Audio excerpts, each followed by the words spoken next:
Bonsoir Guillaume Larrivé. Bonsoir. Effectivement, vous êtes trois en lice sur la ligne de départ. Il y a Christian Jacob, le favori. Il y a Julien Aubert, député du Vaucluse. Christian Jacob, ses proches, ses soutiens, ils sont nombreux parmi les ténors de votre parti, le décrivent comme le candidat du rassemblement. Et c'est vrai que l'enjeu, après les nombreuses défaites et les divisions qui se sont accumulées chez les Républicains, c'est le rassemblement. Pourquoi pensez-vous, Guillaume Larrivé, être mieux à même que Christian Jacob pour y parvenir ? Écoutez, ce sont les militants qui décideront. Il nous reste 45 jours pour faire campagne. Moi, j'ai aucun problème de personne, ni avec Christian Jacob, ni avec Julien Aubert. Ce sont des collègues députés, ce sont des compagnons républicains. Je peux même dire qu'à titre personnel, ce sont des amis. Vraiment, c'est pas de la langue de bois, c'est vrai. On n'a aucun problème d'affect ou de personne.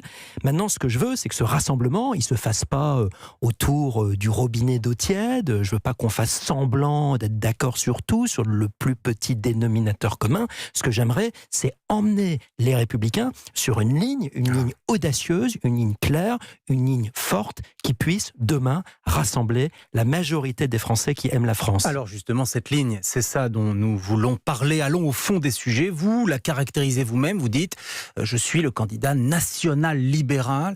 On veut comprendre ce que cela signifie. De quoi allez-vous parler finalement à vos militants ? Vous allez leur parler de sécurité, d'immigration principalement ?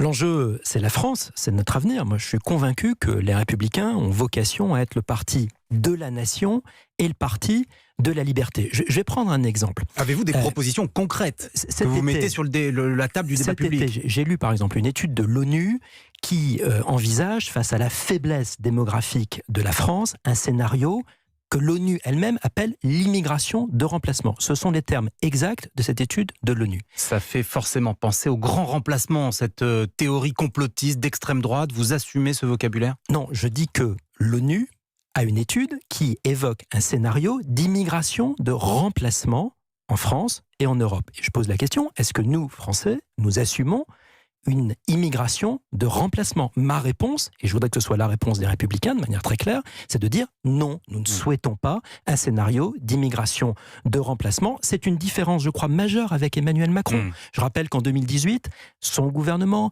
a délivré 256 000 cartes de séjour, ce qui est un record historique. Je rappelle que son gouvernement, l'année dernière, a accordé la nationalité française à 110 000 ressortissants étrangers. Moi, je propose que nous, les Républicains, nous mettions sur la table une vraie rupture politique et juridique majeure pour reprendre le contrôle. La France doit adopter un nouveau code de la nationalité. Alors attendez, je vous interromps parce qu'on va rentrer dans le détail de votre proposition, mais j'aimerais une précision. Je l'ai lu, ce rapport de l'ONU, il ne dit pas que ce scénario est certain. Il dit que ce scénario est une possibilité, eu égard à la faiblesse démographique. Une possibilité, et même une probabilité. Oui, mais ce n'est pas une certitude. Il ne faut pas non plus... mais je ne dis pas du tout considérer qu'il y a là forcément un remplacement des populations en Europe. Je ne suis pas du tout dans une espèce de triste complotiste qui consisterait à dire qu'il y a des gens méchants qui sont mis dans une petite réunion et qui ont dit qu'ils allaient organiser un remplacement. Je dis juste qu'il faut regarder la réalité démographique en face. On assiste, c'est un sujet majeur, historique,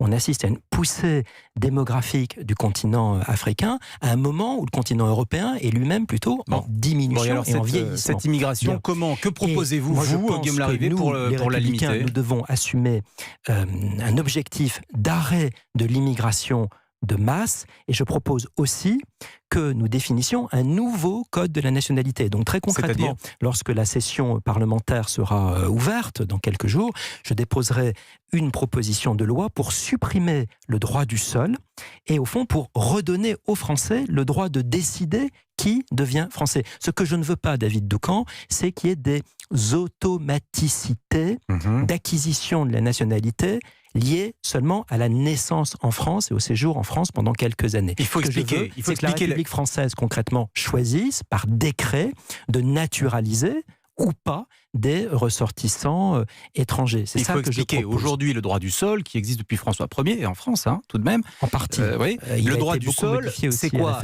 Si on est né en France, arrivé à la majorité, à 18 ans, on peut acquérir la nationalité française si on en fait la demande. Je précise pour nos auditeurs. Et ça veut dire très concrètement que l'année dernière, il y a à peu près 30 000 personnes qui sont devenues françaises comme cela, y compris d'ailleurs par anticipation dès l'âge de 13 ans. Ce que je propose, c'est qu'il n'y ait plus d'automaticité. Vous supprimez le droit du sol. Absolument, c'est une suppression du droit du sol, remplacée par un dispositif qui consiste au fond, pour la République française, au nom de la nation, à décider qui elle reconnaît ou pas comme français, en fonction de critères qui sont des critères tout à fait objectifs, de respect de nos lois. Ça veut dire qu'il ne faut pas avoir commis d'actes de délinquance, ça veut dire qu'il faut naturellement maîtriser la langue française, ça veut dire au fond qu'il faut respecter ce qu'on appelle l'assimilation. Je trouve que cette assimilation, c'est pas un gros mot, c'est un très beau mot. Être assimilé, ça veut dire au fond être un Français parmi les Français. Ce qui est intéressant, c'est qu'en avril 2018, une autre députée de l'Assemblée nationale a fait exactement la même proposition. C'était pendant le débat sur la loi Asile-Immigration porté par le gouvernement, et c'était Marine Le Pen.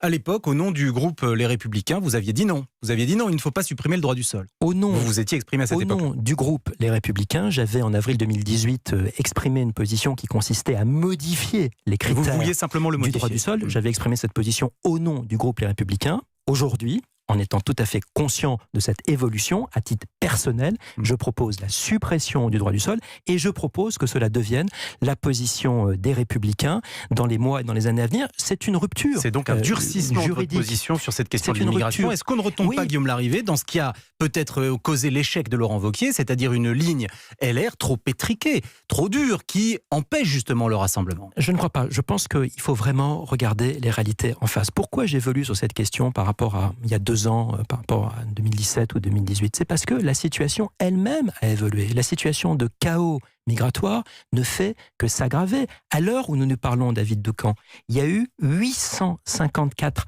personnes qui sont mortes ou qui ont disparu en Méditerranée. C'est de la statistique due au Commissariat des Nations Unies pour les réfugiés que j'ai vérifié aujourd'hui. Absolument. 854 personnes. Est-ce qu'on accepte cela? Non. Moi, je pense qu'il faut changer considérablement notre système juridique, diplomatique, opérationnel, pour avoir une vraie rupture et arrêter l'immigration de masse et reprendre le contrôle. Et on n'a pas à s'excuser, nous Français, de vouloir reprendre le contrôle sur, au fond, le destin de notre communauté nationale. On a entendu votre proposition sur ce sujet. Avant de passer à un autre sujet de fond très important, c'est la question des retraites, une question encore sur votre campagne interne, sur ce congrès des Républicains. L'un de vos collègues, le député Julien Dive, député de l'Aisne, dit il faudrait qu'on change le nom. Bon, c'est une mode parfois au moment des congrès, on dit on change le nom. Nicolas Sarkozy, en son temps président de l'UMP, avait justement changé le nom pour arriver aux Républicains. Qu'en pensez-vous? Est-ce que vous êtes favorable à l'idée de changer le nom du parti brièvement? Ce qui m'intéresse, c'est d'abord de transformer les Républicains, et ce qui compte plus, je pense, c'est le contenu plus que le nom. On garde le nom, on garde les Républicains, oui ou non? Oui, on peut en débattre, c'est vraiment une question secondaire. Revenons sur le fond, revenons tout de suite sur le... Julien Dive appréciera votre commentaire sur sa proposition secondaire. La réforme des retraites. Le président de la République, hier soir, a donné le sentiment qu'il changeait de pied. Il a affirmé qu'il préférait que pour arriver à un équilibre budgétaire de notre système de retraite, que l'on utilise le levier de la durée de cotisation plutôt que celui de l'âge légal. Ça a donné le sentiment qu'il enterrait la proposition de Jean-Paul Delevoye de créer un âge pivot. C'est un peu technique, mais enfin, que pensez-vous de ce qui est apparu et ce qui est en réalité un changement de pied du président de la République? En écoutant hier Emmanuel Macron sur cette question précise des retraites, j'ai eu le sentiment qu'il se livrait à un exercice de prestidigitation. Pour le dire de manière plus simple, il était quand même hyper flou. Moi, je voudrais, David Doucan, qu'on ne perde pas de vue l'essentiel. L'essentiel, selon moi, c'est de garantir le niveau des pensions de retraite.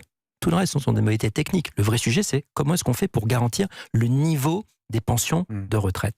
Il me semble que le plus simple, le plus clair, le plus transparent, le plus juste, le plus sécurisant aussi pour les Français, ça serait de ne pas leur raconter des cracks, mais de leur dire la vérité. Donc, et la vérité, c'est que dès lors que vous et moi, et tant mieux, on a une espérance de vie en bonne santé qui s'allonge, eh bien, ça veut dire que le départ d'âge effectif en retraite sera plus élevé pour nous que pour nos parents, pour nos grands-parents. C'est quoi l'âge légal? Et donc ça veut dire que de manière progressive, il faut aller vers 64 et ensuite sans doute 65 ans pour garantir le niveau des pensions. J'ai une autre proposition qui me paraît absolument essentielle à mettre dans le débat. Il faut aussi, par ailleurs, se dire qu'on garantit un niveau minimum des pensions de retraite de 1 000 € pour une personne seule. Ça me paraît très important d'avoir aussi... Ça on n'explose pas les déficits avec ce genre de proposition je pense que c'est finançable à condition d'assumer le relèvement de l'âge de départ à la retraite parce qu'on a besoin d'efficacité mais aussi de justice. Et on conclut cette interview juste sur la suppression des régimes spéciaux. Vous soutiendrez le président?